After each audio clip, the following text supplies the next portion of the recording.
पंतप्रधान नरेंद्र मोदी येत्या 8 ते 10 जुलै दरम्यान रशिया आणि ऑस्ट्रिया या दोन देशांचा दौरा करणार आहेत।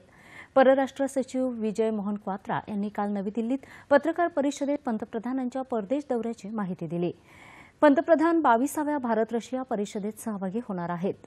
रशियाच्या राष्ट्राध्यक्षांशी पंतप्रधान द्विपक्षीय चर्चा करणार असून संरक्षण, व्यापार, प्रादेशिक आणि जागतिक मुद्द्यांवरती ही चर्चा अपेक्षित आहे। रशिया हा ऊर्जा सहकार्यामधला भारताचा महत्त्वपूर्ण भागीदार असून दोन्ही देशांमध्ये ऊर्जा सहकार्य भक्कम झाल्याचं त्यांनी सांगितलं। भारत आणि रशिया द्विपक्षीय व्यापारातही झपाट्याने वाढ होत असल्याचं क्वात्रा यांनी सांगितलं। ऊर्जा, बँकिंग, पोलाद या क्षेत्रात गुंतवणूक वाढत असल्याचंही त्यांनी यावेळी सांगितलं। पंतप्रधान 9 ते 10 जुलै दरम्यान ऑस्ट्रियाच्या दौऱ्यावर राहणार असून सुमारे 40 वर्षांनंतर भारताच्या पंतप्रधानांचा हा पहिलाच दौरा असेल। पंतप्रधान नरेंद्र मोदी ऑस्ट्रियाचे राष्ट्रपती आणि चान्सलर यांची भेट घेणार आहेत। हिंद आणि प्रशांत महासागरातील संधी आणि आव्हानं या मुद्द्यावर त्यांच्यात चर्चा होणार आहे।